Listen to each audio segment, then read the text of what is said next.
Hello बच्चों, कैसे हो।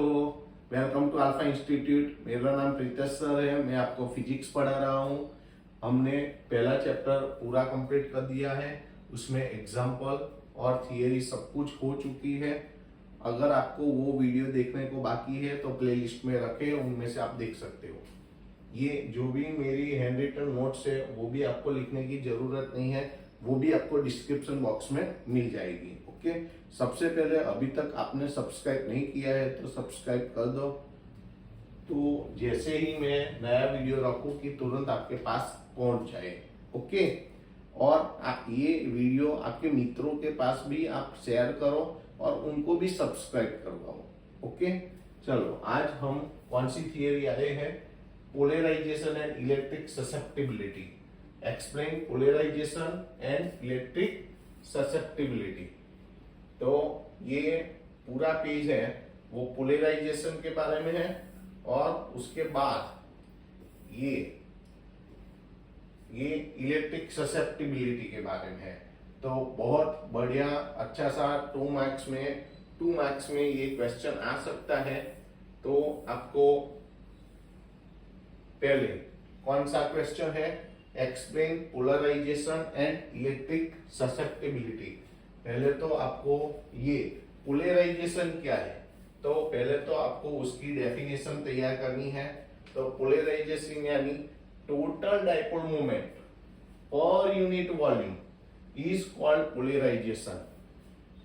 Total dipole moment per unit volume, total dipole moment per unit volume यानी polarisation. उसके ऊपर से उसकी फॉर्मूला हो जाएगी P टोटल यानी total dipole moment per unit volume, that means polarisation. अब देखो, पोलराइजेशन को भी P से इंडिकेट करते हैं, डाइपोल मोमेंट को भी P से इंडिकेट करते हैं। तो कौन सा P कहां पर कैसे यूज किया है वो आपको ध्यान रखना है। ओके, तो पहले तो हमने पोलराइजेशन की डेफिनेशन ली। Total dipole moment per unit volume is called polarisation. Okay, तो उसकी फॉर्मूला क्या हुई? It's formula is P is equal to P total upon V। तो ये तो पहली हमारी क्या हुई? डेफिनेशन। अब हम डेफिनेशन हुई, उसके बाद उसकी फॉर्मूला हुई, अब उसका यूनिट, इट्स यूनिट ऊपर क्या है? Dipole moment. तो डाइपोल मोमेंट का यूनिट क्या है? Coulomb metre. और वॉल्यूम का यूनिट क्या है? Metre cube. One time metre cancel हो जाएगा तो नीचे मीटर स्क्वायर बचेगा, coulomb metre square, that means coulomb metre square. ये उसका यूनिट हो गया। ओके, तो पहली डेफिनेशन, दूसरी फॉर्मूला, तीसरा इसका यूनिट, चौथा उसकी डायमेंशनल फॉर्मूला क्या होगी? L⁻², T⁻², A⁻1। कैसे आई? तो ये देखो कैसे आई ये फॉर्मूला। तो यहां पर ऊपर क्या है? P total. ये फॉर्मूला कैसे? इसके यूनिट पर से हम, तो इसका यूनिट क्या है? कूलम। तो कूलम यानी क्या हुआ? चार्ज हुआ। देखो, अपॉन में मीटर स्क्वायर यानी एरिया हुआ। ओके, मीटर स्क्वायर यानी L2, वो तो पता चल जाता है। अब देखो, Q यानी IT। ओके,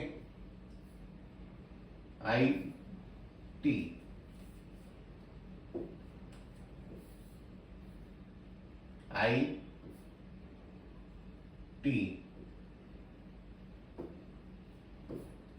ये फॉर्मूला है Q is equal to IT। अपन में तो सीधा ही लिख दो, ये मीटर स्क्वायर है ना। देखो, ये मीटर स्क्वायर है तो L2 लिख सकते हैं। ओके, तो यहां पर L2 तो वैसा का वैसा। अब देखो, L2 को ऊपर ले जाओ तो L⁻², करंट, आई यानी करंट है, इलेक्ट्रिक करंट, तो करंट का यूनिट एम्पियर हुआ, और टाइम, टाइम का टी वो वैसा ही रहने दो, तो ये 1 तो L minus two A1 T1। देखो मैंने टी पहले लिखा है, ये बाद में लिखा है, तो ऑर्डर चेंज चलेगा, लेकिन पावर में कोई प्रॉब्लम होना चाहिए नहीं। तो पहली हमने डेफिनेशन ली थी, total dipole moment per unit volume is called polarisation. उसकी formula P is equal to P total upon V। उसका unit, final unit coulomb per metre square. उसके ऊपर से हम उसकी dimensional formula L⁻², T⁻1, E⁻1 हो गई। अब ये तो रफ है, तो हम इसको निकाल देते हैं, रफ है तो इसको हम निकाल देते हैं। ओके, अच्छा अब देखो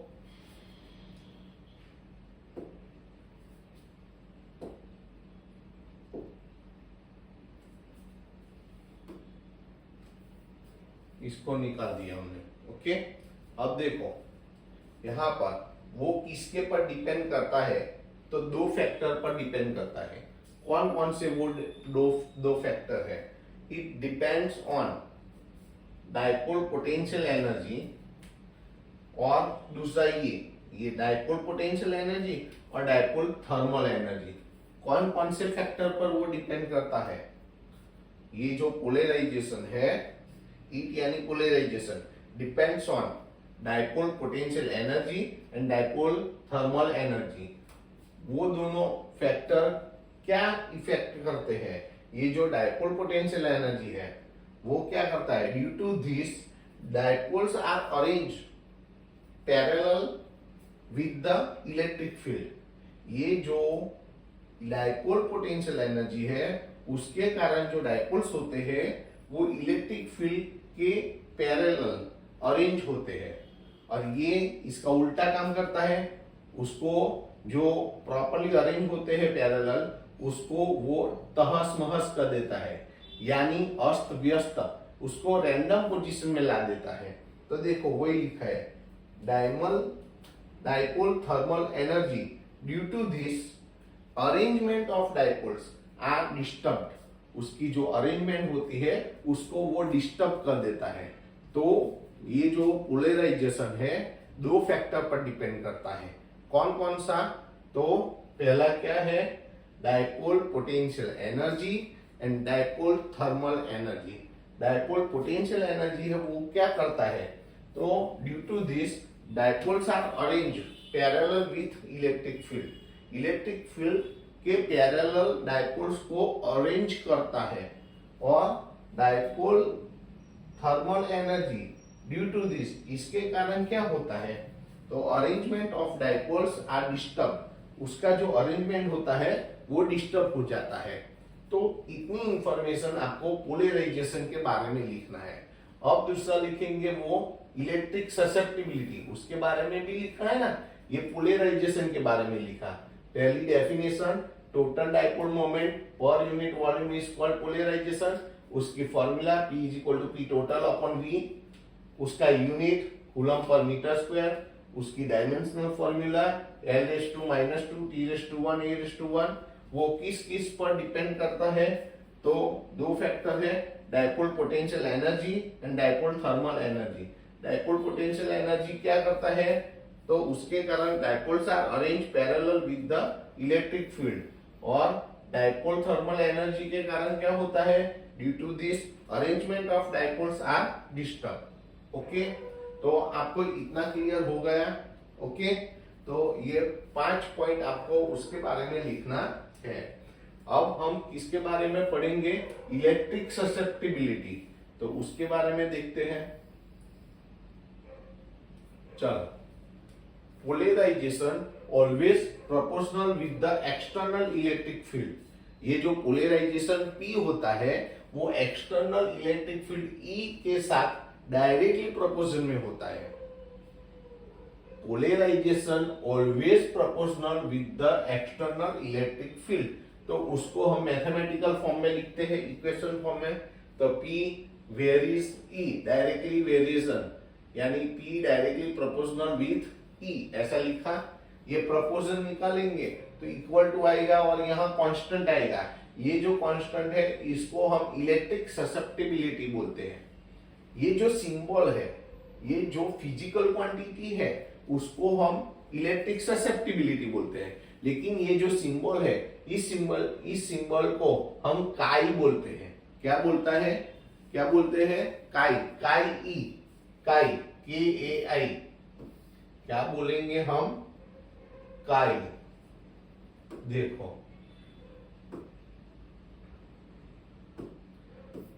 KAI, क्या बोलना है उसको?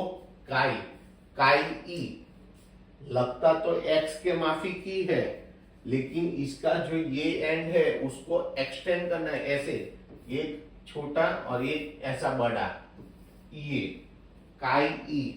ओके, जनरली हम ऐसे ही XE बोल सकते हैं, लेकिन जब सर आपको पूछे तो आपको XE नहीं बोलना है, क्योंकि उसका प्रॉपर नाम है काई।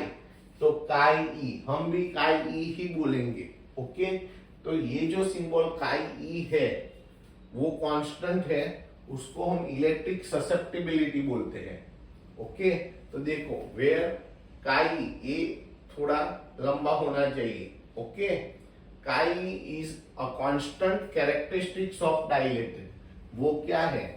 डाइलेक्ट्रिक कांस्टेंट है, कांस्टेंट कैरेक्टरिस्टिक्स ऑफ डाइलेक्ट्रिक है Xe। It is also known as electric susceptibility of that dielectric medium.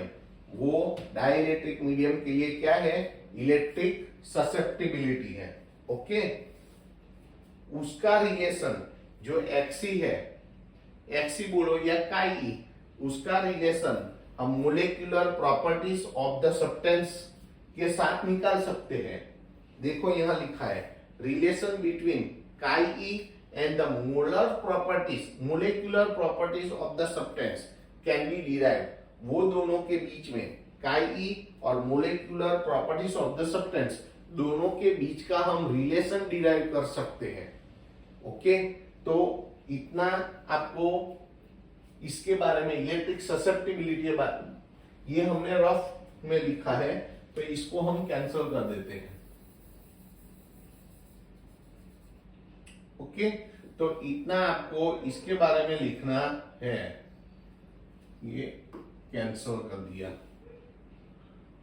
ये इसको कैंसिल करना पड़ेगा ना। ओके, अब हमने ये कैंसिल कर दिया। तो देखो इतना आपको इलेक्ट्रिक ससेप्टिबिलिटी के बारे में कितना लिखा? Polarisation always proportional with the external field. तो P directly proportional to E। Proportion निकालेंगे तो काई E, इलेक्ट्रिक ससेप्टिबिलिटी, वहां पर काई E है, वो क्या है? कांस्टेंट कैरेक्टरिस्टिक्स ऑफ डाइलेक्ट्रिक है। उसका दूसरा नेम क्या है? It is also known as electric susceptibility of that dielectric medium.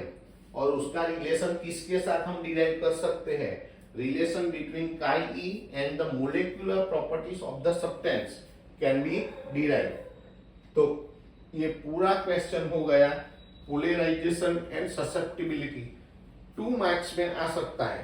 Okay, तो फिर से इतना क्लियर हो गया। पहले डेफिनेशन ली, total dipole moment per unit volume is called polarisation. उसकी फॉर्मूला ली, P is equal to P total upon V।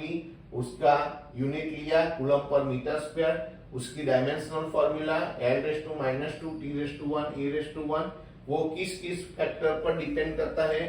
तो 2 फैक्टर है, dipole potential energy and dipole thermal energy. ये जो डाइपोल पोटेंशियल एनर्जी है वो क्या करता है? Dipoles, due to this dipoles are arrange parallel with electric field. वो इसके कारण डाइपोल पोटेंशियल एनर्जी है, इसके कारण क्या होता है? डाइपोल्स इलेक्ट्रिक फील्ड के पैरेलल अरेंज होते हैं। और ये डायपोल थर्मल एनर्जी है वो क्या करता है, उसको डिस्टर्ब कर देता है। Dipole thermal energy due to this arrangement of dipoles are disturb, वो उसको डिस्टर्ब कर देता है। उसके बाद हमने इलेक्ट्रिक ससेप्टिबिलिटी के बारे में क्या लिखा, polarisation always proportional with the external field, so P directly proportional to E, proportion निकालेंगे तो इक्वल टू काई E। काई E को हम क्या बोलते हैं, where chi E is a constant characteristics of dielectric. उसका दूसरा नेम क्या है, तो it is also known as electric susceptibility of that dielectric medium. उसका रिलेशन किसके साथ हम डिराइव कर सकते हैं, relation between chi E and the molecular properties of the substance can be derived. तो ये हमारी पहली थियरी कंप्लीट हुई। ओके, उसके बाद वाली दूसरी थियरी लेते हैं।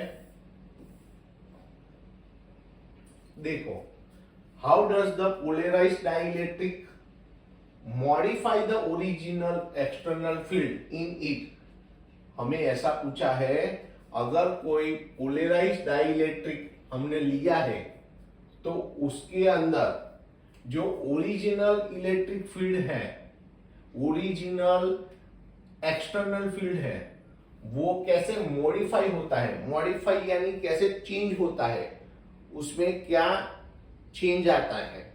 Okay, how does the polarised dielectric modify the original external field in it. उसके अंदर जो ओरिजिनल एक्सटर्नल फील्ड होता है वो कैसे मॉडिफाई होता है। लेकिन हमें डाइलेक्ट्रिक कैसा लेना है, पोलराइज। तो देखो, ये मैंने एक पोलराइज्ड डाइलेक्ट्रिक लिया है, उसमें क्या है, तो इलेक्ट्रिक फील्ड की direction always positive to negative की तरफ होनी चाहिए। ओके, तो एक्सटर्नल, ये तो डाइलेक्ट्रिक है, जो एक्सटर्नल इलेक्ट्रिक फील्ड है इसमें इस तरफ पॉजिटिव चार्ज होंगे, इस तरफ नेगेटिव चार्ज होंगे। ओके, ये तो हम इसके अंदर की बात कर रहे हैं, डाइलेक्ट्रिक के अंदर। यहां पर देखो, सभी जो डायपोल्स है वो इलेक्ट्रिक फील्ड के साथ पैरेलल में अरेंज है। ओके, तो आपको ऐसे 1 2 3 4 ऐसे तो कई सारे आप शो कर सकते हैं, लेकिन आपको भी ऐसे 4 ड्रॉ करो, 4 की ऐसी लाइन बनानी है, पहली, दूसरी, तीसरी, चौथी, पांचवी, छठी, सातवीं, आठवीं। हाँ, यहाँ पर 8 है तो 8 की जगह आप 7 6 5 ऐसे भी दर्शा सकते हैं, लेकिन ऐसे 4 इवन नंबर में लो। क्यों ऐसे, क्यों इवन नंबर में 4 लो, यानी 6 लो या तो 8 लो, ये तो बहुत लंबा है, हमें तो रेक्टेंगल ऐसे लेना है, तो ये 4 प्रॉपर रहेगा आपके लिए। अब इसमें क्या होगा कि इस तरफ का लास्ट चार्जेस और इस तरफ का सरफेस वाला लास्ट चार्जेस, वो दोनों देखो शेडिंग में मैंने रखे हैं, वो सब बाउंड चार्जेस हैं। क्या है, बाउंड चार्जेस, तो उसको बाउंड चार्जेस बोलते हैं। अदरवाइज इसको देखो, इसको बैलेंस चार्जेस भी बोलते हैं, सॉरी इनबैलेंस चार्जेस। इसको हम क्या बोलेंगे, इनबैलेंस। बैलेंस तो अंदर है, देखो अंदर पॉजिटिव के साथ ही माइनस, पॉजिटिव नेगेटिव बैलेंस हो गए, पॉजिटिव नेगेटिव बैलेंस हो गए, पॉजिटिव नेगेटिव बैलेंस हो गए। अंदर जो चार्जेस है वो कैसे है, वो बैलेंस चार्जेस है। ओके, इसको हम क्या बोलेंगे, बैलेंस चार्जेस अंदर जो है। अदरवाइज न्यूट्रलाइज चार्जेस, न्यूट्रलाइज हो गया। देखो जितने प्लस है अंदर यानी ये व्हाइट पोर्शन में 1 2 3 प्लस है तो 3 माइनस है ये व्हाइट पोर्शन में, तो इसको हम बैलेंस चार्जेस या न्यूट्रलाइज चार्जेस बोलते हैं। इनसाइड वाले जो चार्जेस है उसको हम क्या बोल सकते हैं, बैलेंस चार्जेस या न्यूट्रलाइज चार्जेस। हमें लिखना है तो हम लिख सकते हैं, हमें लिखना है अगर तो हम लिख सकते हैं। कैसे लिखेंगे, तो इसको balanced charges,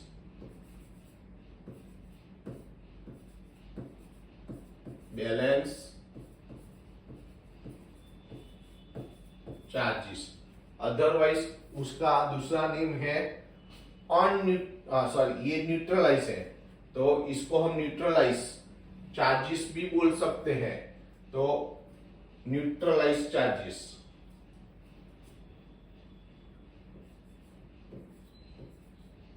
neutralised charges. Okay, तो ये जो अंदर के जो चार्जेस है उसको हम बैलेंस चार्जेस या न्यूट्रलाइज चार्जेस बोलते हैं। इस कारण क्या होता है, सभी अंदर के जो चार्जेस है वो न्यूट्रल हो जाते हैं, अदरवाइज एक दूसरे के साथ बैलेंस हो जाते हैं। तो इसके कारण क्या होगा, उसके अंदर के जो चार्जेस है टोटल नेट चार्जेस क्या होगा, जीरो। नेट चार्ज क्या होगा, जीरो। सबसे पहले आपको एक रेक्टेंगुलर डाइइलेक्ट्रिक स्लैब लेना है। तो उसकी जो दो बाउंड्री है, दो बाउंड्री इलेक्ट्रिक फील्ड के साथ पैरेलल होनी चाहिए। और जो बाकी जो दो बाउंड्री रही उसको हम सरफेस बोलेंगे, left surface, right surface. Left surface के साथ चार्जेस होंगे, राइट सरफेस के साथ भी चार्जेस होंगे। तो उसको हम क्या बोलेंगे, बाउंड चार्जेस। वो बाउंड चार्जेस है, उसके कारण सिग्मा पी और प्लस सिग्मा पी, इस तरफ प्लस है ना, ये सब plus plus plus plus plus, इसके कारण प्लस सिग्मा पी। और यहाँ पर ये minus minus minus minus, left side जो सरफेस है वहां पर ये माइनस माइनस चार्जेस है, उसके कारण माइनस सिग्मा पी। सिग्मा क्या है, सरफेस चार्ज डेंसिटी है। पी यानी polarise, polarise surface charge density ये नेगेटिव है, पोलराइज सरफेस चार्ज डेंसिटी ये पॉजिटिव है। अब देखो अंदर वाले जो चार्जेस है उसके दो नेम है, बैलेंस चार्जेस, न्यूट्रलाइज चार्जेस। तो ये जो दोनों लेफ्ट साइड और राइट साइड सरफेस की तरफ जो ये जो चार्जेस है उसके भी ऐसे नाम दे सकते हैं। ये अंदर वाले बैलेंस चार्जेस है, तो ये जो साइड वाले हैं उसको हम अनबैलेंस चार्जेस भी बोल सकते हैं। इसको हम क्या बोल सकते हैं, अनबैलेंस चार्जेस भी बोल सकते हैं। तो ऐसे इसको हम, ये जो है ये वाले, ओके,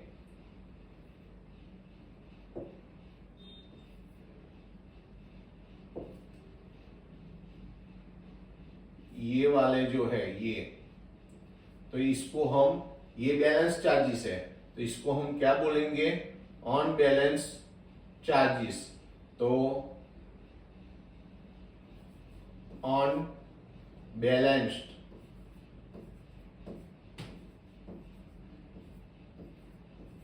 बैलेंस्ड चार्जेस। और इसको जैसे अंदर वाले हैं वो बैलेंस चार्जेस है, तो ये साइड वाले हैं उसको अनबैलेंस चार्जेस। अंदर वाले न्यूट्रलाइज चार्जेस है, तो ये साइड वाले हैं उसको अनन्यूट्रलाइज चार्जेस भी बोल सकते हैं। ये जो है ये, तो उसको हम अनन्यूट्रलाइज चार्जेस भी बोल सकते हैं। तो अनन्यूट्रलाइज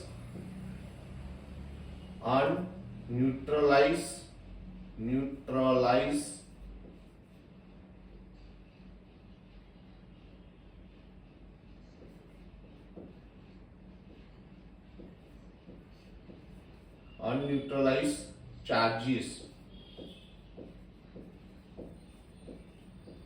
क्यों लिखा मैंने, कि फिगर पर से जितना याद रहेगा ना उतना लिखने में इजी रहेगा। देखो वो ही लिखा है, put a rectangular slab in uniform external field E such that two faces of slab should be parallel with E। एक डाइइलेक्ट्रिक रेक्टेंगुलर स्लैब रखना है, लेकिन उसकी जो दो बाउंड्री है, दो बाउंड्री बोलो या दो फेसिस बोलो, वो इलेक्ट्रिक फील्ड के साथ कैसी होनी चाहिए, पैरेलल होनी चाहिए। ओके, तो ऐसे वो लिखना है। अंदर के जो चार्जेस है उसके दो नेम है, बैलेंस चार्जेस, न्यूट्रलाइज चार्जेस। और उसके कारण अंदर का नेट चार्ज जीरो होता है, वही लिखा है। न्यूट्रलाइज्ड और balance charges are inside of it, so net charge of inside is zero. हुआ कि नहीं, देखो ये समझने के बाद लिखना बहुत इजी हो जाएगा। अब जो साइड वाले हैं इसका तीन नेम है, बाउंड चार्जेस है, अनबैलेंस चार्जेस है, अनन्यूट्रलाइज्ड चार्जेस है।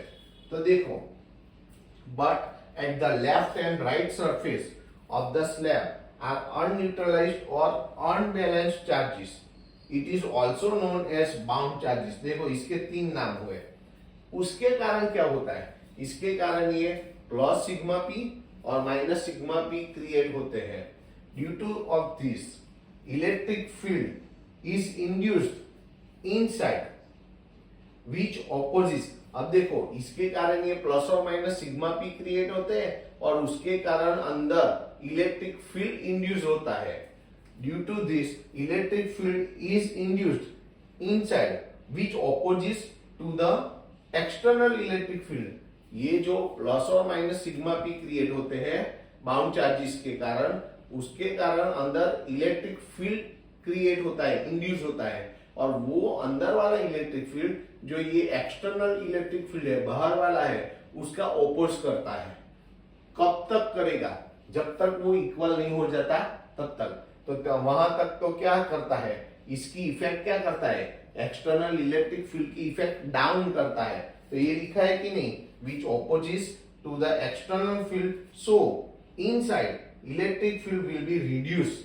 इलेक्ट्रिक फील्ड की इफेक्ट क्या होगी, घटेगी, डाउन होगी, कम होगी।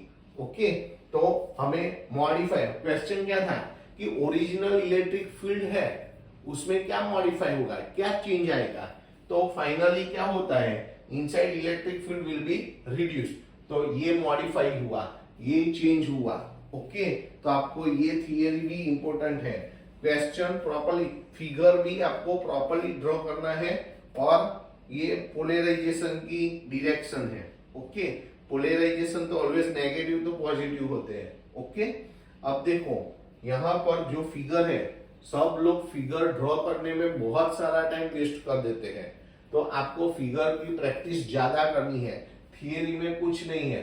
लेकिन अगर ये 2 मार्क्स में थियरी आई तो सब लोग 5 मिनट तो फिगर ड्रॉ करने में निकाल देते हैं और 2-3 मिनट इसमें। तो 2 मार्क्स का क्वेश्चन है तो 8 मिनट तो ज्यादा हो जाएगी, क्योंकि 100 मार्क्स के लिए आपको 200 मिनट तो देते नहीं है। टोटल 3 आवर्स यानी 180 मिनट्स। तो आपको इतना सारा टाइम वेस्ट नहीं करना है। तो आपको बहुत अच्छी तरह से फिगर ड्रॉ करनी आनी चाहिए।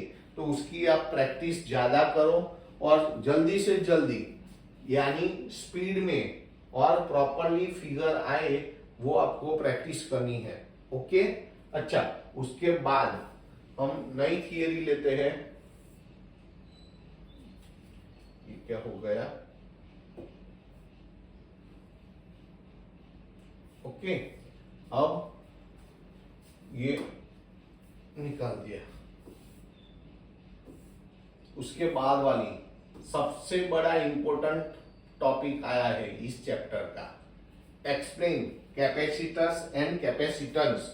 हमें किसके बारे में यहाँ डिस्कस करनी है, कैपेसिटर्स एंड कैपेसिटेंस के बारे में। कैपेसिटर क्या है, तो पहले उसकी डेफिनेशन है। तो capacitor is a system of 2 conductors separated by an insulator. अगर 2 कंडक्टर्स को कोई इंसुलेटर यानी डाइलेक्ट्रिक, कोई डाइलेक्ट्रिक मटेरियल या इंसुलेटर से हम उसको अलग कर दे तो ऐसी जो सिस्टम बनती है उसको हम कैपेसिटर बोलते हैं। तो capacitor is a system of 2 conductors separated by an insulator. A capacitor is a system of 2 conductors separated by an insulator. It is called capacitor. यहाँ पर 2 कंडक्टर लिए हैं, देखो यहाँ मैंने लिखा है कंडक्टर 1, कंडक्टर 2। ये इसका चार्ज प्लस क्यू है, इसका माइनस क्यू है, इसका वोल्टेज V1 है, इसका V2 है, इसके ऊपर पॉजिटिव चार्जेस है, इसके ऊपर नेगेटिव चार्जेस है। ओके, तो यहाँ पर वही लिखना है, द कंडक्टर्स हैव चार्जेस। दोनों कंडक्टर के चार्जेस कौन कौन से हैं, Q1 एंड Q2 लिखो, otherwise plus Q and minus Q लिखो। तो यहाँ पर हम प्लस Q1 Q2 भी लिख सकते हैं, प्लस Q माइनस Q ऐसे भी लिख सकते हैं। And potentials V1 and V2। अब देखो दोनों का डिफरेंस, तो दोनों का डिफरेंस क्या होगा, तो ये वोल्टेज V1 माइनस V2, दोनों का डिफरेंस कुछ तो आएगा। सपोज मान लो कि उसका डिफरेंस क्या है, V है। ओके, अब देखो यहाँ पर प्लस माइनस लिखा है तो यहाँ प्लस क्यू माइनस क्यू लिखो, Q1 Q2 लिखा है तो यहाँ पर Q1 Q2 लिखो। ओके, तो ऐसा आपको लिखना है।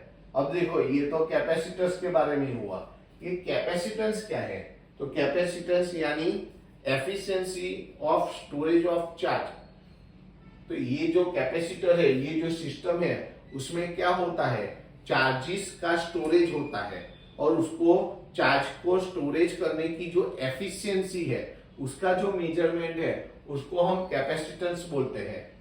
ओके, तो कैपेसिटेंस क्या है, तो the efficiency to storage of charges, charges को स्टोरेज करने की जो कैपेसिटी होती है, जो एफिशिएंसी है, उसको हम कैपेसिटेंस बोलते हैं।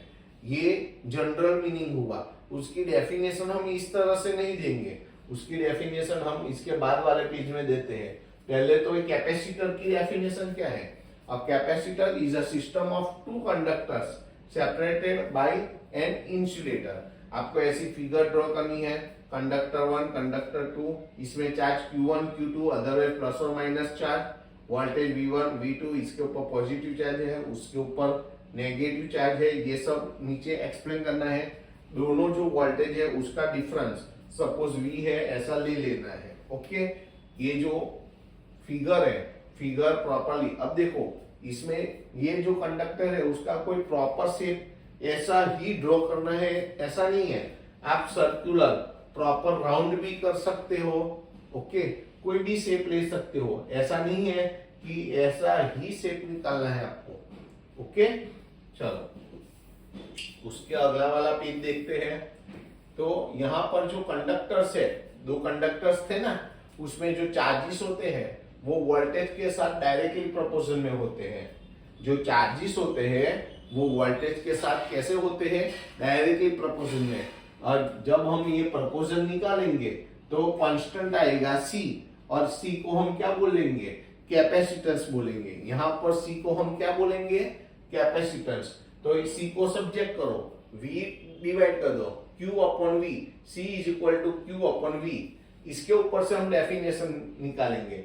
उसका मीनिंग तो हमने बोला कि कैपेसिटेंस यानी क्या है, the efficiency otherwise the capacity to storage of charges, charges को स्टोरेज करने की कैपेसिटी, उसकी एफिशिएंसी का मेजरमेंट है, उसको कैपेसिटेंस बोलते हैं। लेकिन वो इसका मीनिंग है समझने के लिए। डेफिनेशन क्या होगा कि C क्या है, constant ratio of charge and electric potential. ये दोनों का जो कांस्टेंट रेशियो होता है उसको हम C बोलते हैं।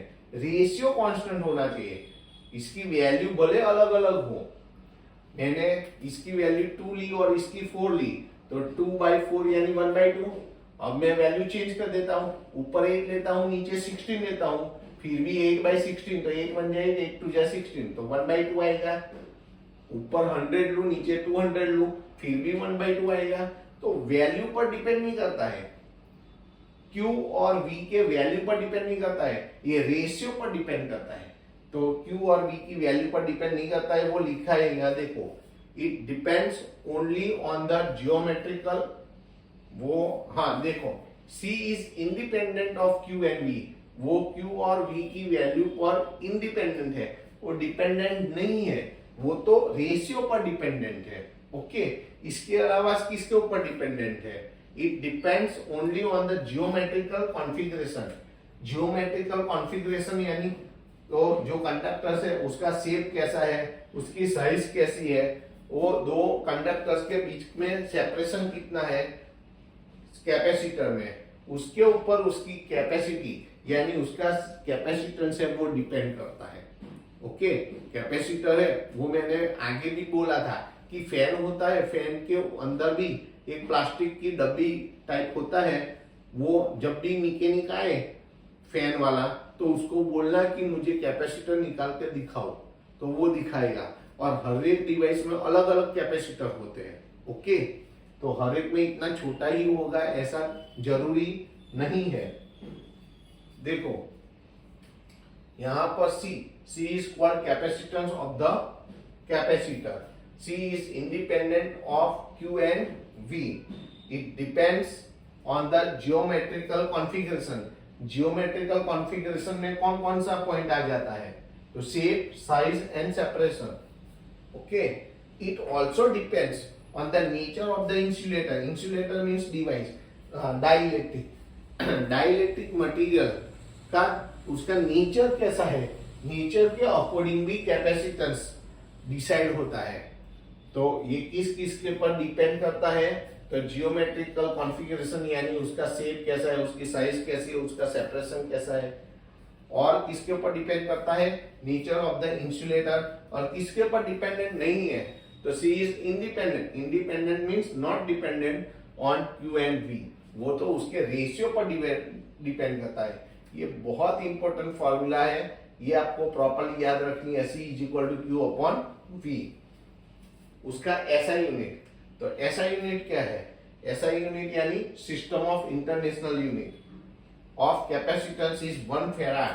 फेराड ए नहीं बोलना है, farad. 1 farad. 1 farad is equal to 1 coulomb per volt. यहां से Q यानी कूलम एंड V वोल्टेज का वोल्ट. 1 कूलम पर वोल्ट यानी 1 फेराड. इसका यूनिट फेराड है, इसका कूलम, इसका वोल्ट. तो 1 farad is equal to 1 coulomb per volt. ये हुआ. अब कैपेसिटर दो टाइप के हैं. फिक्स वैल्यू वाला भी होता है और वेरिएबल. वेरिएबल यानी चेंज होती हुई, बार बार उसकी वैल्यू चेंज होती है, ऐसा कैपेसिटर भी होता है. तो देखो, a capacitor with fixed capacitance is symbolically shown as. ऐसे कैपेसिटर यानी 2 पैरेलल लाइन है और उसके साथ ये सर्किट ज्वाइन है, तो ये उसका सिंबल है अगर वो फिक्स कैपेसिटेंस है. और variable capacitance is shown as. तो वेरिएबल कैपेसिटेंस को आपको कैसे शो करना है? तो ये कैपेसिटेंस शो किया और उसके ऊपर क्रॉस कर देना है, चेका लगा देना है. उसकी डायमेंशनल फॉर्मूला. डायमेंशनल फॉर्मूला आप कैसे याद रख सकते हो? तो MLTA 1242, आगे के 2 माइनस, पीछे के 2 प्लस. MLTA 1242, आगे के 2 माइनस, पीछे के 2 प्लस. देखो, ओके. तो ये हो गया कैपेसिटेंस के बारे में. आगे हो गया कैपेसिटर के बारे में. देखो, ये सब लिखा, वो कैपेसिटर के बारे में लिखा, और इसके बाद वाला पेज है वो कैपेसिटेंस के बारे में लिखा.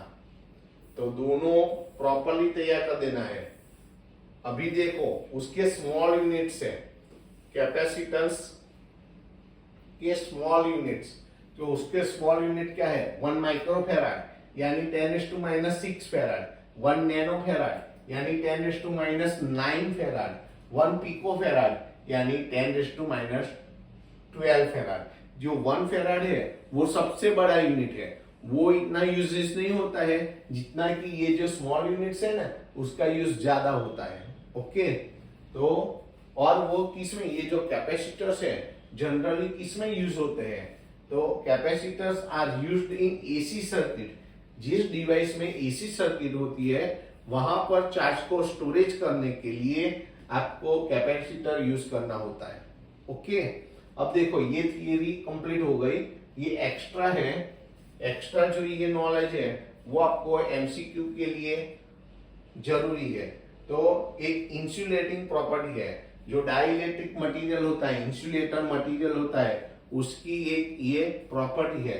कौन सी प्रॉपर्टी है? जिसको हम बोलते हैं डाइलेक्ट्रिक स्ट्रेंथ. क्या बोलते हैं? Dielectric strength.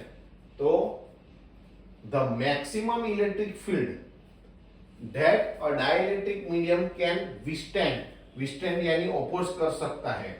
Maximum external electric field को डाइलेक्ट्रिक मटेरियल ओपोज करने की जो उसकी कैपेसिटी होती है. Okay. Without breakdown. Without breakdown यानी उसकी जो वैल्यू है वो डाउन नहीं होनी चाहिए. उसकी ये जो डाइलेक्ट्रिक स्ट्रेंथ है, स्ट्रेंथ यानी क्या? मजबूताई. ओके. तो वो वीक नहीं होना चाहिए. Without breakdown. वो वीक नहीं होना चाहिए और उस टाइम पर मैक्सिमम जितने एक्सटर्नल इलेक्ट्रिक फील्ड का वो अपोज कर सकता है, उसको हम क्या बोलते हैं, उसकी डाइलेक्ट्रिक स्ट्रेंथ बोलते हैं। और यहाँ पर एयर की डाइलेक्ट्रिक स्ट्रेंथ दी है, देखो 3 × 10⁶ वोल्ट मीटर इनवर्स। ये आपको एमसीक्यू के लिए याद रखना है। एयर के लिए डाइलेक्ट्रिक स्ट्रेंथ कितनी है, 3 × 10⁶ volt meter inverse. For a separation between conductors of the order of 1 centimetre, अगर दो कंडक्टर्स को, कैपेसिटर के अंदर दो कंडक्टर को 1 सेंटीमीटर अपार्ट रखा है, दोनों के बीच में 1 सेंटीमीटर का ऑर्डर रखा है, उतना डिस्टेंस रखा है, तो उसका पोटेंशियल डिफरेंस क्या होगा, तो ये भी आपको याद रखना है 3 × 10⁴ वोल्ट। अब देखो यहाँ पर 3 है, यहाँ पर 3 है, लेकिन यहाँ पर पावर 10⁶ है, यहाँ पर 10⁴ है। इसका यूनिट वोल्ट मीटर इनवर्स है, यहाँ पर वोल्ट है। ये डाइलेक्ट्रिक स्ट्रेंथ है, यूनिट भी ध्यान में रखना। तो यहाँ per unit volt meter inverse है, यहाँ पर वोल्ट है। इसकी वैल्यू डाइलेक्ट्रिक स्ट्रेंथ कितनी है एयर की, 3 × 10⁶, और ये पोटेंशियल डिफरेंस कितना है, 3 × 10⁴ वोल्ट। ओके, अच्छा उसके बाद वाली थियरी लेते हैं हम। सबसे इंपॉर्टेंट थियरी है ये, कोई भी सर पहली बार इस चैप्टर का टेस्ट लेंगे तो ये थियरी 100% होगी। आपको ये कैपेसिटेंस की फॉर्मूला डिराइव करनी है। सर अभी तो आपने बोला था कि C = Q/V, वो अकॉर्डिंग टू डेफिनेशन है, फॉर्मूला वो भी है C = Q/V, लेकिन यहाँ पर ये आपको प्रूव करना है C = ε0 A/d। यहाँ पर A क्या है, तो यहाँ दो कंडक्टिंग प्लेट है, उसका एरिया, हर एक प्लेट का एरिया A है, और D क्या है, दोनों के बीच का सेपरेशन है, दोनों के बीच में कितना डिस्टेंस है, उसको हम D बोलते हैं। ε0 क्या है, तो वैक्यूम परमिटिविटी है, और उसकी वैल्यू क्या है 8.85 × 10⁻²। वो आपको याद रखना है, फिक्स वैल्यू है, वो आपको याद रखना है। तो ये फॉर्मूला हमें डिराइव करना है, किसके लिए, पैरेलल प्लेट कैपेसिटर के लिए। तो आपको फिगर ड्रॉ करनी है। देखो मैंने हर बार क्या बोला, फिगर आपको प्रॉपर्ली ड्रॉ करना है और उसमें बहुत टाइम वेस्ट नहीं हो जाना चाहिए। तो यहाँ पर दो कंडक्टिंग प्लेट है, प्लेट 1, प्लेट 2, ये इंग्लिश में 1 2 नंबर लिखे है, यहाँ पर 1 और 2 रोमन लैंग्वेज में लिखा है। यहाँ एक प्लेट पर पॉजिटिव चार्जेस है, तो उसके कारण प्लस सिग्मा यानी क्या है, सरफेस चार्ज डेंसिटी पॉजिटिव है, और यहाँ पर सब माइनस चार्जेस है, इसके कारण माइनस सिग्मा यानी सरफेस चार्ज डेंसिटी नेगेटिव है। हम ऑलवेज उन दो प्लेट के बीच में electric field always positive to negative होगा, इसलिए यहाँ पर डाउन एरो है। ओके, और दोनों के बीच का डिस्टेंस D है, और हर एक प्लेट का एरिया A है। तो ये हो गई आपकी फिगर। ओके, तो फिगर आपको प्रॉपर्ली ड्रॉ करनी है।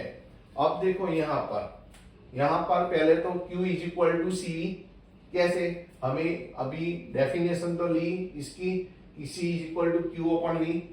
ये जो ratio, constant ratio of Q and V, it is known as capacitance. तो C = Q/V, इसमें से Q को सब्जेक्ट करो, तो Q = CV। हम ये फॉर्मूला डिराइव कर रहे हैं अभी। अब देखो ये इसमें ये V की वैल्यू रखनी है। V की फॉर्मूला है ED, electric field into D यानी डिस्टेंस बिटवीन टू प्लेट, तो ED। तो यहाँ पर आपको ED लिखना है। अब C और D को कंबाइन कर दो, और E की वैल्यू रखनी है। E इलेक्ट्रिक फील्ड की ये फॉर्मूला है σ/ε0, तो ये वैल्यू रख देनी है। वहां पर सिग्मा क्या है, सरफेस चार्ज डेंसिटी है। तो अब CD के अपॉन में ε0 ले लो। अब सिग्मा की वैल्यू देखो, मैंने हर एक में एरो किया है, ये V की वैल्यू है, ये E की वैल्यू है। अब सिग्मा की वैल्यू रखनी है, तो sigma = Q/A, charge per unit area, इसको हम सरफेस चार्ज डेंसिटी बोलते हैं। तो यहाँ सिग्मा की वैल्यू रखनी है Q/A। तो देखो लेफ्ट साइड तो Q है, यहाँ पर भी Q आया, दोनों तरफ Q कैंसिल हो जाएगा। हम किसकी फॉर्मूला डिराइव कर रहे हैं, C की, तो C को सब्जेक्ट करो, तो ये ε0 ये है, इस तरफ मल्टीप्लाई हो जाएगा, डी ऊपर है वो डिवाइड हो जाएगा, तो आगे C is equal to epsilon 0 A upon D. तो कितने 1 2 3 4 5 स्टेप है, इसमें 5th स्टेप तो हमें ऑलरेडी पता है, और पहला तो इसमें से हम ये जो फॉर्मूला है C is equal to Q upon V, इसमें से Q is equal to CV, तो ये दोनों तो इजी है। तो 3 स्टेप इंपॉर्टेंट है, इसमें V की वैल्यू रखना है, बाद में E की वैल्यू रखना है, बाद में सिग्मा की वैल्यू रखना है।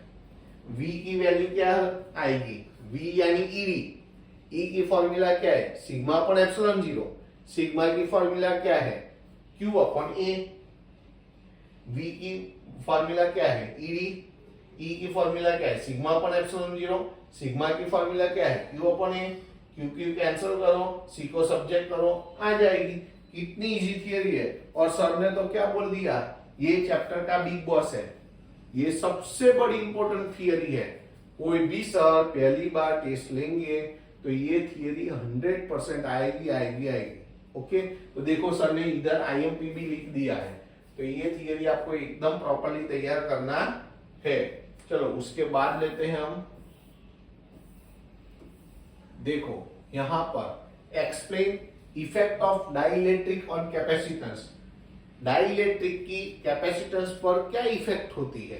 तो हमें क्या करना है, एक बार कैपेसिटर के अंदर कुछ नहीं लेना है यानी एयर है, और एक बार उसके अंदर डाइलेक्ट्रिक स्लैब रखना है। देखो मैंने लिखा है डाइलेक्ट्रिक स्लैब, तो यहां पर एक बार एयर है तो उसका एक्सटर्नल फील्ड E0, और यहां पर डाइलेक्ट्रिक है तो उसका एक्सटर्नल फील्ड E। ओके, तो पहले तो E0 और E की वैल्यू लिख देनी है। यहां पर एक प्लेट पॉजिटिव होगी, एक प्लेट नेगेटिव होगी। पॉजिटिव प्लेट के कारण प्लस सिग्मा और नेगेटिव प्लेट के कारण माइनस सिग्मा। सिग्मा क्या है, सरफेस चार्ज डेंसिटी, और दोनों प्लेट के बीच का डिस्टेंस हम किससे इंडिकेट करते हैं, D से। तो E0 की वैल्यू रखनी है सिग्मा अपॉन एप्सिलॉन 0। इसके आगे की थियरी में E की फॉर्मूला लिखी थी ना हमने, सिग्मा अपॉन एप्सिलॉन 0, तो याद रखनी है। यहां पर क्या होगा, आप यहां पर जो कैपेसिटर है उसके अंदर डाइलेक्ट्रिक स्लैब रखेंगे तो यहां पोलराइजेशन होगा। पोलराइजेशन यानी इसके डाइलेक्ट्रिक के अंदर जो चार्जेस होंगे, जो पॉजिटिव प्लेट है वो नेगेटिव चार्ज को अट्रैक्ट करेगा, और ये जो नेगेटिव प्लेट है वो पॉजिटिव चार्ज को अट्रैक्ट करेगा। तो यहाँ पर माइनस और प्लस चार्जेस सेपरेट हुए तो यहाँ पर डाइपोल क्रिएट हुआ।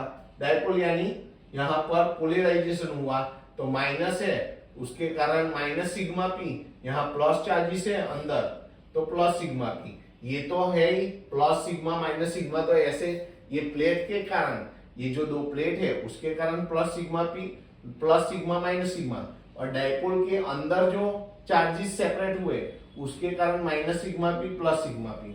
अब इलेक्ट्रिक फील्ड की फॉर्मूला कैसे बनेगी, ये दोनों का कॉम्बिनेशन लेना है, sigma minus sigma P upon epsilon 0।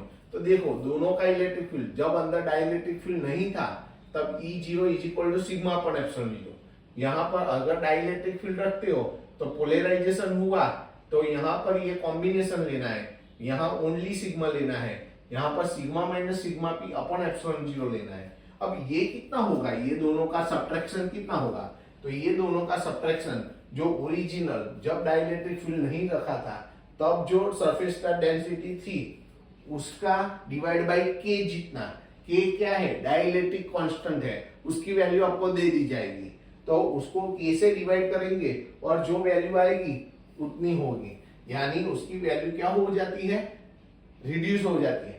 कुछ भी आप सब्ट्रैक्ट करो तो वैल्यू क्या होगी, रिड्यूस होगी। तो इसकी जगह वैल्यू रख देनी है, सिग्मा माइनस सिग्मा पी की जगह सिग्मा अपॉन के, और नीचे एप्सिलॉन 0 तो है तो इसको 1 इक्वेशन दे दो दोनों तरफ। तो दोनों तरफ पहले तो फिगर ड्रॉ करनी है, इसमें E0 और इसमें E का इक्वेशन डिराइव कर देना है सबसे पहले। अब दोनों में C की फॉर्मूला लेनी है, अंदर एयर है तो C0 लिखेंगे, अंदर अब डाइलेक्ट्रिक है तो ओनली C लिखेंगे। जैसे E0 और E लिखे थे ना, जैसे यहाँ पर C0 और C, C0 की फॉर्मूला Q अपॉन V0, यहाँ पर C की फॉर्मूला Q अपॉन V। तो एक तैयार करोगे तो दूसरा वैसा ही है।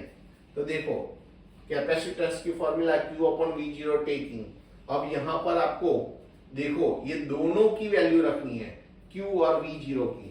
क्यू कहां से लेंगे? सिग्मा की फॉर्मूला क्या है? क्यू अपॉन ए, ये सरफेस चार्ज डेंसिटी है, यानी चार्ज पर यूनिट एरिया। तो एरिया को इस तरफ ले जाओ, तो Q is equal to sigma है। देखो Q की वैल्यू लिखी सिग्मा है, और V is equal to ED.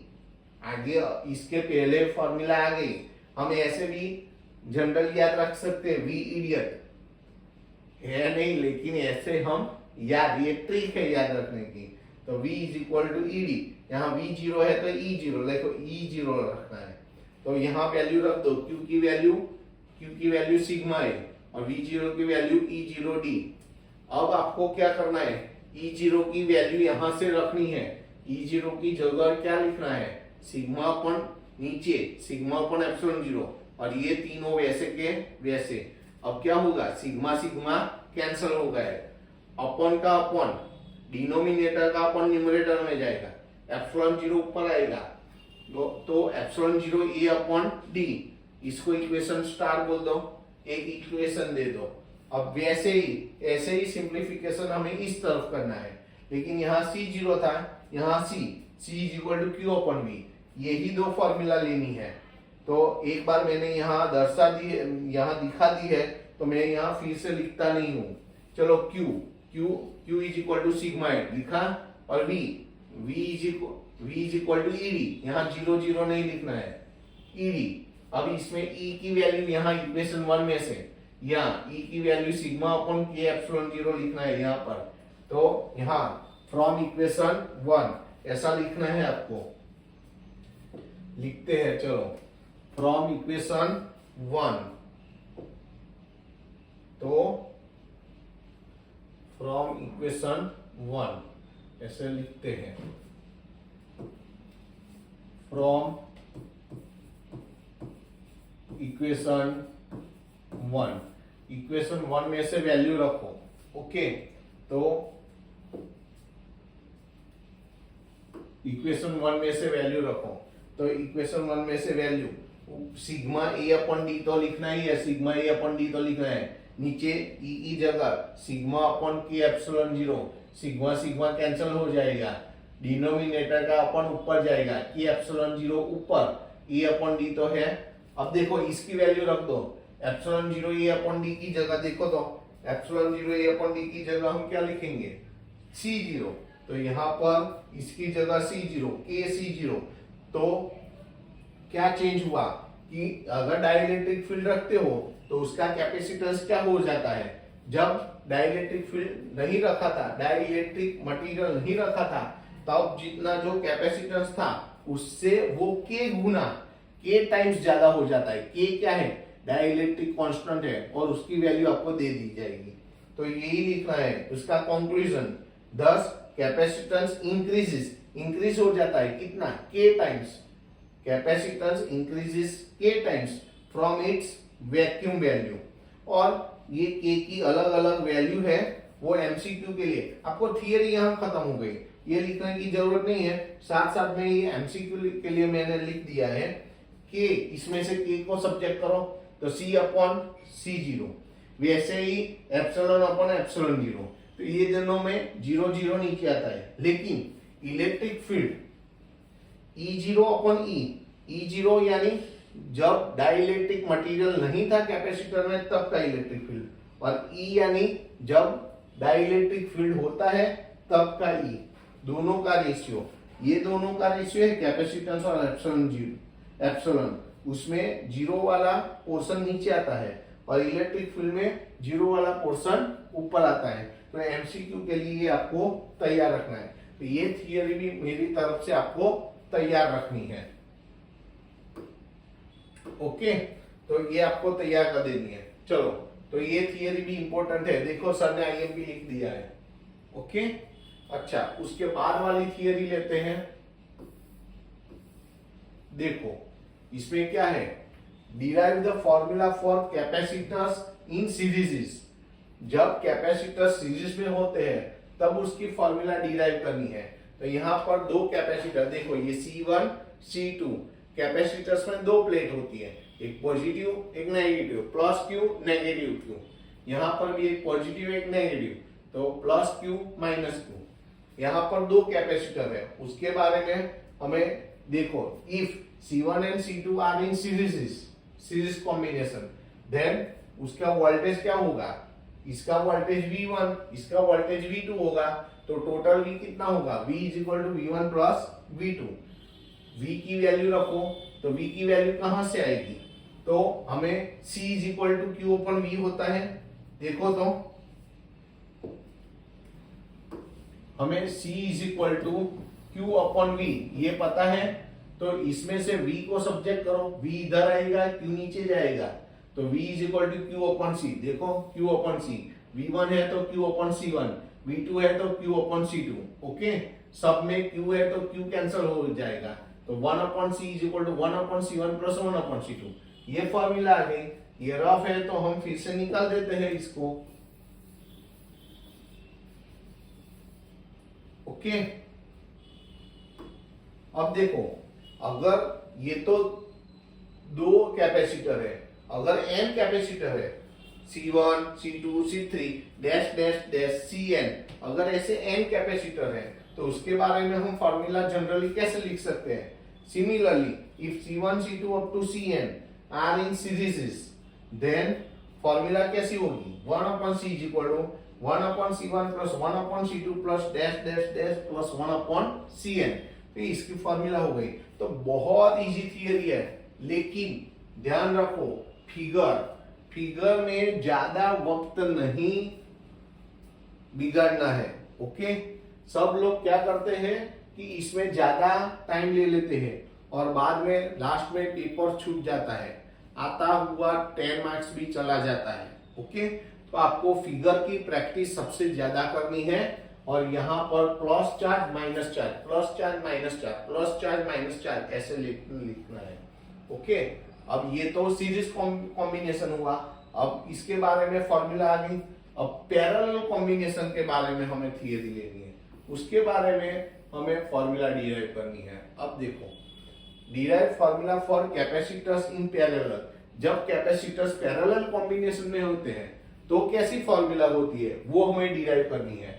तो यहां पर देखो, ऊपर नीचे कैपेसिटर्स को दिखाना है, अगर सीरीज कॉम्बिनेशन है तो पास पास में, देखो अगली थियरी, सीरीज कॉम्बिनेशन है तो यहां पर पास पास में, और यहां पर प्लस माइनस चार्ज, यहां वहां पर नंबर देने होंगे, देखो यहां पर ऊपर नीचे ये दो कैपेसिटर के सिस्टम है और ये n कैपेसिटर की सिस्टम है, पहला वाला दूसरा वाला, बीच में डॉट डॉट डॉट कई सारे हैं, और ये n नंबर का कैपेसिटर है।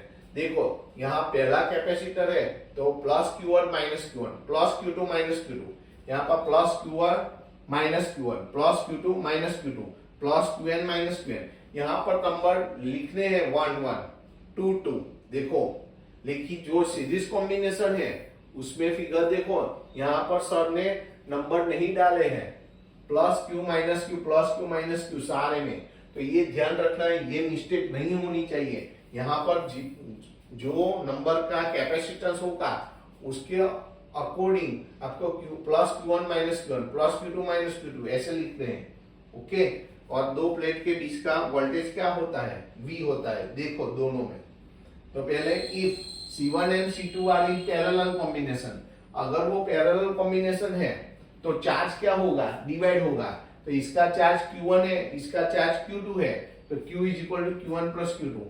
अब Q is equal to CV formula है, कैसे आई ये फॉर्मूला, तो देखो हमारे पास तो कैपेसिटेंस की फॉर्मूला है, तो कैपेसिटेंस की फॉर्मूला क्या है, कैपेसिटेंस की formula C is equal to Q upon V है, तो इसमें से Q को सब्जेक्ट करो तो Q इज इक्वल टू क्या हो जाएगा, CV, तो Q is equal to CV, Q1 है तो C1V, Q2 है तो C2V, हर एक में से V क्या हो जाएगा, कैंसल, तो C is equal to C1 plus C2। अगर दो कैपेसिटर्स है पैरेलल में तो C is equal to C1 plus C2, अगर ऐसे C1 C2 अप टू कई सारे हो और लास्ट वाला n नंबर का है Cn, तो उसकी जनरल फॉर्मूला क्या होगी, तो similarly if C1 C2 up to Cn are in parallel combination, then its formula will be C is equal to C1 plus C2 plus dash dash dash up to Cn, okay। तो ये parallel combination की। तो देखो theory में कुछ है नहीं, लेकिन इसकी जो फिगर है, फिगर में आपको बहुत टाइम वेस्ट नहीं करना है। ये तो ऐसे ही समझाने के लिए मैंने ड्रॉ लिखा है, तो इसको हम रब कर देते हैं, कैंसिल कर देते हैं। ओके ओके, उसकी बाद वाली थियरी लेते हैं हम। देखो बहुत इंपॉर्टेंट थियरी है, और ये हमारे चैप्टर की लास्ट थियरी है। ये भी इंपॉर्टेंट है। देखो सर ने आईएमपी लिख ही दिया है। तो derive the formula of energy density. Energy density को यहाँ पर रो, देखो अगले चैप्टर, पहले चैप्टर में रो यानी वॉल्यूम चार्ज डेंसिटी थी। यहाँ रो का मतलब वॉल्यूम चार्ज डेंसिटी नहीं है, यहाँ एनर्जी डेंसिटी है। एनर्जी डेंसिटी यानी energy, potential energy per unit volume. Okay, उसकी फॉर्मूला क्या डिराइव करनी है, 1/2 एप्सिलॉन 0 ई स्क्वायर। क्या फॉर्मूला डिराइव करनी है, rho is equal to 1/2 epsilon 0 E square. कैसे डिराइव करते हैं, पहले तो ये पोटेंशियल एनर्जी की फॉर्मूला है, ये आपको याद रखनी है। वी नो दैट, ऐसे करके लिखना है, U is equal to Q square upon 2c। अब आपको इसमें Q और C की वैल्यू रखनी है। Q की कहां से वैल्यू लेंगे, हमारे पास सिग्मा डेंसिटी है, तो डेंसिटी की, सरफेस चार्ज डेंसिटी की फॉर्मूला Q अपॉन E है, उसमें Q को सब्जेक्ट करो तो A इस तरफ आ जाएगा। Q is equal to sigma है, लेकिन यहाँ पर तो Q स्क्वायर है, तो Q स्क्वायर यानी सिग्मा स्क्वायर A स्क्वायर। देखो लिखा है सर ने, 2 वैसा का वैसा। कैपेसिटेंस की फॉर्मूला हमने ये डिराइव की है, एप्सिलॉन 0 A अपॉन D, वो रख दिया। अब आपको क्या करना है, अब देखो ये सिग्मा स्क्वायर A स्क्वायर तो है, डिनोमिनेटर का अपन ऊपर में जाएगा, D ऊपर गया, नीचे 2 एप्सिलॉन 0 A। देखो वन टाइम ए कैंसिल हो जाएगा। अब सर क्या कर रहे हैं, multiplying and dividing by epsilon 0। हमें जो आंसर है उसमें न्यूमरेटर में एप्सिलॉन 0 चाहिए, यहां तो डिनोमिनेटर में आया। ये पता कैसे चलेगा कि ऐसा करना है, हमें एप्सिलॉन 0 कहां पर चाहिए, न्यूमरेटर में, यहां पर तो डिनोमिनेटर में है। तो एप्सिलॉन 0 से मल्टीप्लाई करो और डिवाइड करो, तो नीचे एप्सिलॉन 0 का स्क्वायर हो गया ये, और सिग्मा स्क्वायर है, तो सिग्मा स्क्वायर एप्सिलॉन 0 स्क्वायर, तो सिग्मा अपॉन एप्सिलॉन 0 का होल स्क्वायर लिख सकते हैं। अब ऊपर क्या बचा, ए डी एप्सिलॉन 0 और नीचे 2। इतना समझ आया। अब सर क्या करते, ये इसकी फॉर्मूला है इलेक्ट्रिक फील्ड की, ई यानी सिग्मा अपॉन एप्सिलॉन 0, तो यहाँ पर ई रख देंगे। ये एडी को डिवाइड कर दो इधर, एडी यू अपॉन एडी, देखो यू अपॉन एडी, और यहाँ पर ये 1/2 एप्सिलॉन 0, इसकी वैल्यू ई है, ई स्क्वायर, तो वो आ गया, देखो 1/2 एप्सिलॉन 0 ई स्क्वायर। ये तो राइट साइड तो आ गई। अब देखो ये एडी है, इसकी इक्विवेलेंट क्वांटिटी वॉल्यूम है। कैसे कह सकते हैं, इसका यूनिट मीटर क्यूब है, इसका भी मीटर क्यूब है। देखो एरिया यानी मीटर स्क्वायर, और डी यानी विड्थ, थिकनेस, उसका भी यूनिट मीटर, तो ये metre square into metre cube हुआ। इसका यूनिट भी मीटर क्यूब, इसका यूनिट भी मीटर क्यूब, तो इसकी जगह हम वॉल्यूम लिख सकते हैं। तो ये क्या हुआ, एनर्जी पर यूनिट वॉल्यूम, इसको हम क्या बोलते हैं, एनर्जी डेंसिटी। तो इसकी जगह हमने रो लिख दिया, राइट साइड तो आ गया है, तो rho is equal to 1/2 epsilon 0 E square. तो ये थियरी भी सबसे बढ़िया है, ये भी बहुत बार आ चुकी है। ये मेरी तरफ से आपको बोर्ड एग्जाम के लिए तैयार रखना है। ओके, तो ये हमारा चैप्टर की सभी थियरी यहाँ पर खत्म होती है। ओके, इसके नेक्स्ट वाले वीडियो में हम एक्सरसाइज के एक ही वीडियो में एक फुल एक्सरसाइज ले लेंगे। ओके, 2.1 से 2.11 तक के सम्स है, वो सब हम खत्म कर देंगे एक ही लेक्चर में। तो मैंने क्या बोला है कि अगर अभी तक आपने सब्सक्राइब नहीं किया है तो जल्दी से जल्दी सब्सक्राइब करो, कि जैसे ही मैं नया वीडियो रखूं तुरंत आपके पास पहुंच जाए। और आपको मित्रों को सर्कल में भी उसको शेयर करो और उनको भी सब्सक्राइब करवाओ। ओके, चलो टाटा बाय, सी यू।